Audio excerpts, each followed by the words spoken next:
When it comes to being vocal about my faith or defending my faith, I haven't always been this bold. I remember listening to Nabeel Qureshi give a speech one time, and he mentioned that when he was a Muslim, he used to look at Christians and think if they didn't share their faith with me, they either didn't really believe it or they didn't love me. And when I heard him say this, it truly made me reflect on my own life and feel bad. You see, he made it clear that if you love someone and you believe that they're on a pathway to hell, why wouldn't you say something to them? The only reason you don't say something to them is you either don't love them or you don't really believe it. And as I'm reflecting on this statement, I decided I wanted to write something, and I began to write. I tried to think about all those people that had the opportunity to hear the gospel, but a Christian was too shy. I finished writing and I called it A Letter from Hell. And for 5 years, I didn't share it with anyone because I wasn't confident in my ability to write. A few months ago, though, I decided to share it. And then more recently, I shared it again. And everybody that I share it with says I should let everybody hear it. So here is A Letter from Hell. How many Christians today live a part-time faith? People who go to church on Sundays, they say they love Jesus, but they never share the gospel. How many Christians have friends that are non-believers, and yet you never ask them if they know Jesus? I write this because I want to inspire people to think about this question. This isn't for everyone. However, there are so many Christians who live in this world and never share their faith. A letter from hell. Dear John, I don't know if you'll get this. I honestly don't even know how I got this pencil and paper. There was a bright light and then it was laying there in my cell. I have no idea how long I've been here. There are no clocks, there are no windows. There's not a single trace of the world that I know. I'm cold, I'm hungry, the air is hard to breathe. Why didn't you warn me? I don't know why this paper was here, but I think that I'm meant to write to you. I could have written this to anyone, but at this point, does it really matter who I write to? I don't even know if you'll get this. I have to hope. That's the only thing I have now is hope. Why didn't you say something? I mean, I knew you were a Christian. You went to church, but you never really said anything else about it to me. Why didn't you ever tell me? Why didn't you invite me to church with you? We spent days together hanging out, and you never even said the name Jesus around me. We watched football together every week. We went camping together all the time. You called me brother, and yet I wouldn't wish this place on my worst enemies. Did you even care about me? Do you not love me? Were we even friends?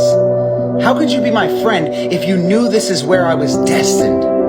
I don't care about the pastors and the strangers. You were like family. Why wouldn't you tell me?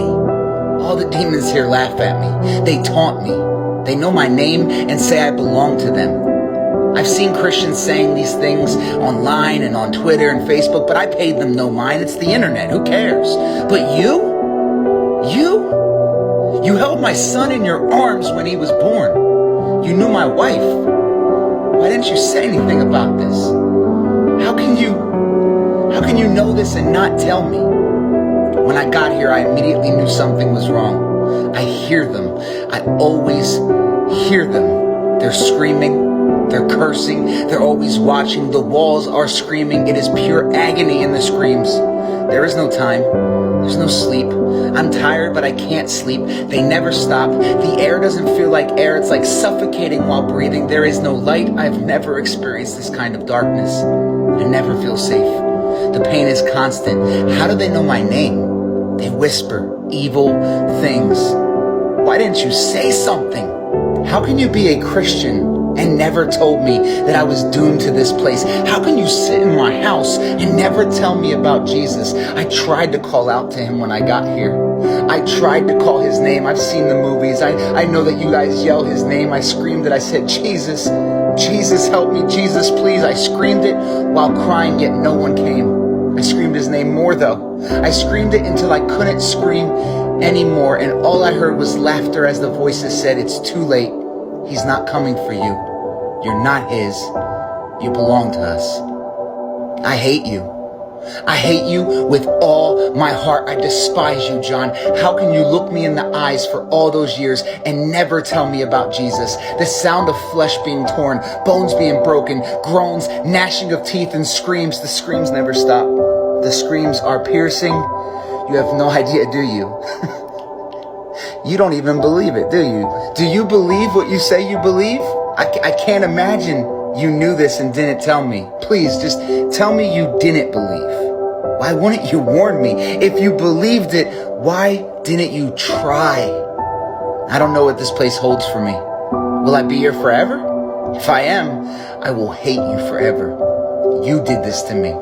I don't blame God. I don't blame Jesus. I don't even know those guys, but you, I knew you. I knew you. And you still said nothing. The voices are talking. They said you knew. They said you never cared about me. They said I belong to them now because you didn't warn me. How? They come every day and they take us from ourselves. They bring us somewhere to torture us. They watch like it's a sport. They tear into our flesh, and yet somehow we don't die. The pain is worse than when I died. I just feel the pain and it doesn't get better.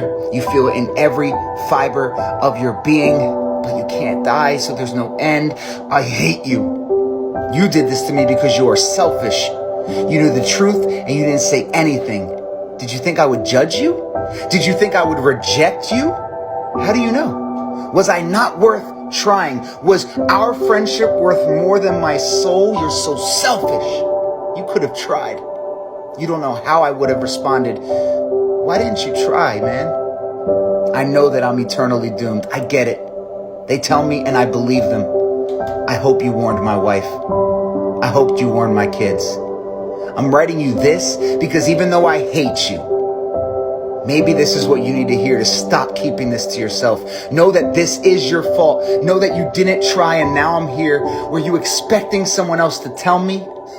No one did. Don't let anyone else down. John, no matter how much I hate you, I wouldn't wish this on anyone. Tell my wife. Tell my children, please do not fail them like you failed me. Don't fail anyone like you failed me. Like I said, I wrote this 5 years ago and I've rarely shared it with anyone. But I wanted to share it today because someone in your life today needs to hear the gospel and you're the one to do it. Now, like I said in the beginning, I wrote this to provoke a thought in your head, to make you think about these questions. But I do want to make sure that you understand that it's not actually your fault if someone you know goes to hell. For we are all guilty of our own sins. Like I said, this isn't for everybody, but I do hope that the one person that needs to hear this hears it today. God bless and go in peace.